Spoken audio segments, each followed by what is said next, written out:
here in Chicago, here in the Midwest, we literally went from like rain, kind of cold, not crazy cold, no snow, but like just cold, you know, and ugly, to 90-degree, humid, hot, with like, it was like a flip of a switch. So I gotta run my generator and run the AC overnight.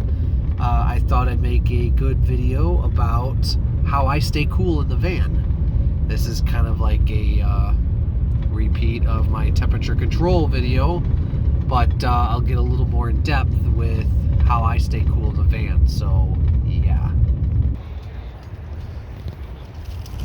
So here I am, downtown.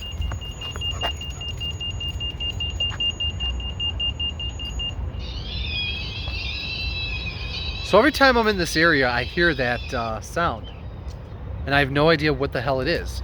Turns out, it's to keep birds away. It's quite annoying, although there's a bird right there. Hey, so S&A is right over there, and this whole area, I crash here all the time, especially when I'm working in the morning. But this is new, and I kind of wanted to see it. Apparently these people here built their own little boat, not launch, but a dock type thing. It's kind of cool. So last time I came down here on my boat, this was all under construction. But now that summer is here, I'm going to be taking the boat out way more.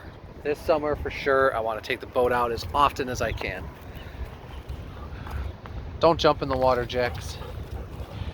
Okay, so yeah, summer just popped out of nowhere.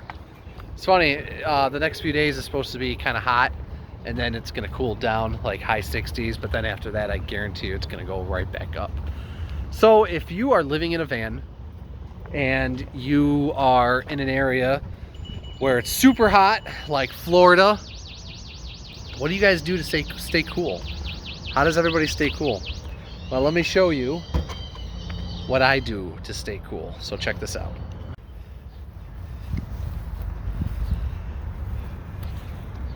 As we know, staying warm in the van is pretty simple. You just have a buddy heater. Some people have the Wabasso heater. Some people have the little oven type things we put wood in and they burn wood. Me personally, I have the buddy heater. It works great for me, and warming the van is easy. That's nothing. Cooling the van, on the other hand, that's a whole nother challenge. So in this box in the front of my van, I have a 2,000 watt generator. Honda. Stick with the Honda. All right. So that generator, I have a line running in the van. I don't know where Jack's went. Oh, there he is. I have a line running in the van, which gives me power for larger appliances, such as my microwave, my toaster oven, and in this case, my air conditioner. I have a portable air conditioner in the van. And these portable air conditioners have these little vent things on the back, and hot air needs to be able to escape. So in the other van, I had it literally just sitting right there, and the flex tube went out the window. Kind of looked ghetto. So what I did on this van is I cut a hole in here and added a dryer vent. So when the door closes, and then I got a little insulation that goes around this, so that way when it's closed, it seals it. So when I close this, when it's turned on, and I'm going to turn it on and show you guys, this blows out hot air. And I'll tell you what, it works like a charm. I think it's like a 8,000 or 9,000 BTU. The generator is what runs it. Is it loud? A little bit, but not too bad. It's really not bad at all. And I'll tell you what, when it's super hot outside, that generator running, that little I'll take that over being hot in the van any day. I've never really had a problem with the noise. Now in the summertime, I won't park anywhere and run this in front of someone's house or anything, because yeah, you don't want to do that. So the other thing that makes cooling the van very difficult is the fuel. So here's what I did. That generator runs about it'll run the AC for about 6 hours. After that, you got to top it off. So yes, for a little while I was waking up at 5, 6 o'clock in the morning and I was topping it off. That sucks. So here's what I did. I figured out a way to tap into my gas tank so that way the generator itself, the fuel, is coming from the gas tank of the van. And if you know how a outboard motor works on a boat, it literally works the same way. So right here, let me just turn the camera. So right here is a prime bulb, and it just goes right into there. This is a line that's going all the way to my gas tank, which is just right under there. With a full tank of gas, I have maybe a 200-hour runtime. Now, I would never run my generator for 200 hours straight, obviously, but I'm usually running it for about 7, 8, maybe 9 hours a night, depending on how much I'm sleeping. I also will start it like tonight. I'm going to start it so I get nice and cool in the van. It's actually, you know what, it's probably running more like 10, 11 hours because I'm having an evening in the van and the generator, you know, I got the AC going. So yeah, that is how I stay cool in the van, and I'll tell you what, it works great. It works for me. I'm happy with it. If you want to see more details on how I tapped into my gas tank, check out my previous videos. It's called Tapped Into My Gas Tank. Then I did a 6-month update video on that because I got a lot of feedback on it, like how I did it. I had people calling me up questioning me, like, how did you do it, because they wanted to do something similar.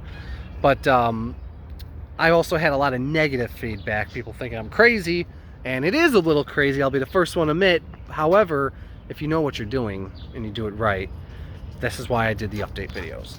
So I did a 6-month update video and I did a 1-year update video. So check those out to see more about tapping into the gas tank. Staying cool in the van could be just slightly challenging, but with my system, it's pretty dialed in and I haven't really had too many problems. Another thing, max fan. You gotta have a max fan. Without it, it just sucks. He just loves to run. I'm here downtown today because tomorrow I am working on a job. Literally a few blocks down the street here. So I am going to crash here tonight and I'll probably stay here for the next few days. And this is my setup for this job. I just got my bicycle and I'm gonna wake up and ride to the job. Unfortunately, I have jacks now, but here in about 45 minutes or so, I'm going to be dropping Jax off. He's going up in a rover for the next few days. Why? Because it's freaking hot, and I'm not going to leave him in the van for God knows how long. So, unfortunately, I had to say goodbye to this little mutt, and I'll have to see him in 3 days.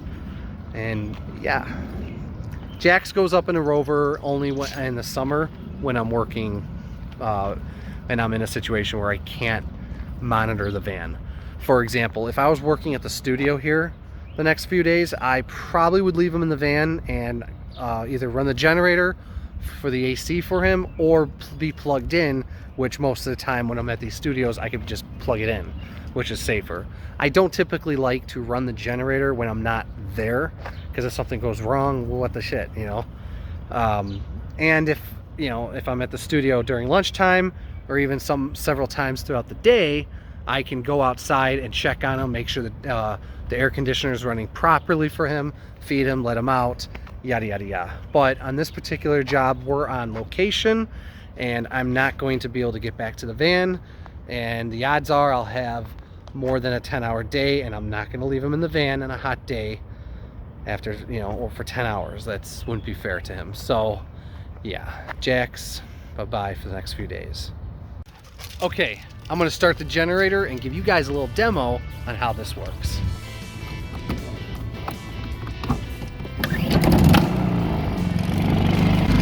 I got a little switch here, shore power and generator, so I got to make sure that's set on generator.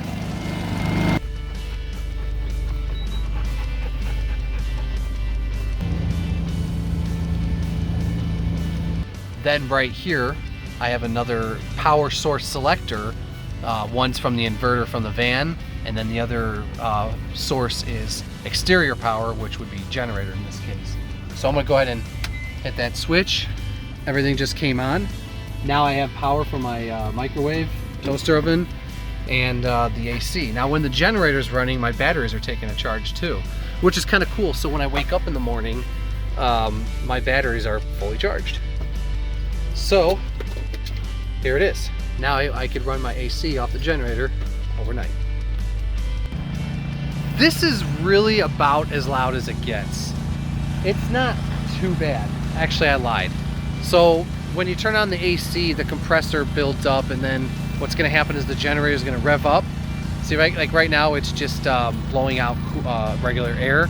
But once the compressor kicks in, it's gonna kick the RPMs on the generator up a little bit, so it'll be just slightly louder than it is now. But other than that, this is it, and it's really not that bad. So yeah. Now a lot of people are saying, well, with today's day and age, you could get a kick-ass battery bank system and run that thing off of batteries. And you know what? Yes, I can. And maybe one day in the future I will do that.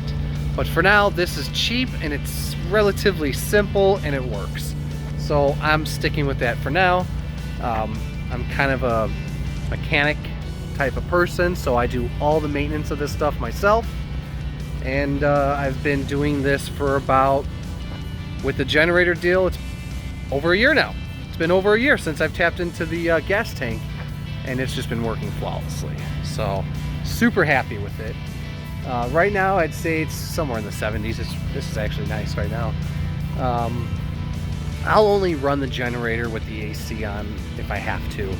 A lot of times when it gets down to the 60s, I get away with just running my max fan, having a nice little airflow, and I love those nights because I love the fresh air, especially the cool, crisp fresh air. When it gets down like in the 50s, that's the best. But in the summertime here in Chicago, we get humid, hot, muggy days and nights. June, July, August, September, usually starts cooling off somewhere around there. But yeah, so that's how I cool the van. It takes maybe, I don't know, once that compressor kicks in, it takes maybe 3 minutes, 2 or 3 minutes for the van to go from like 90 degrees in there to like 62. And it's just beautiful. There's been times where I woke up in the morning and I was freezing, I was cold. I had to turn it on low and adjust the thermostat on the oh my god, I can't think, air conditioner. I had to adjust it because it was just too cold. And then I opened the van and it was like freaking 88 degrees and muggy outside. I'm like, wow, this thing works like a charm. Awesome. I have had many nights before I've done the AC. I've had several nights in the van where it was just hot, and no matter what I did, it sucked. I've been through it all, and it sucks. I'll tell you right now, having that AC in the van is just making it that much closer to back to where I was like in my apartment, where I had everything at my fingertips. So that's a dialed in van for you. Anyways, yeah, I think that's it. There's not much more to talk about the AC. This thing, yeah, the compressor is probably going to kick in here in a minute. So, hey, check out this canoe. I'm so ADD. This guy's got a canoe here. Yeah, it's definitely going to be taking the boat out soon. Once I get these jobs done, I will be taking the boat out to the Fox River. So I did a video last year, or no, it wasn't last year. I think it was last year. Whenever it was, testing out the boat. That was my little Miracraft boat, which I kind of miss. But I got the new boat now, which you guys have seen down in Florida, and I'm really looking forward to getting that thing out on different bodies of water this year. And the Chicago River will definitely be one of them. If you guys ever are in Chicago, there's river tours. You get a really cool view of the city from the Chicago River. When I do it, I'll do a video and it'll be kind of cool. Just more Chicago skylines. Anyways, thanks for watching. This video is, I don't know, sweet and short, I guess. Not really. I think it's like, what, this might be like a 12-minute video? Yeah, who knows. So, thanks for watching. Like, share, subscribe. Keep it simple, keep it real. Stay tuned. I'll catch you guys on the next one. Have a good one.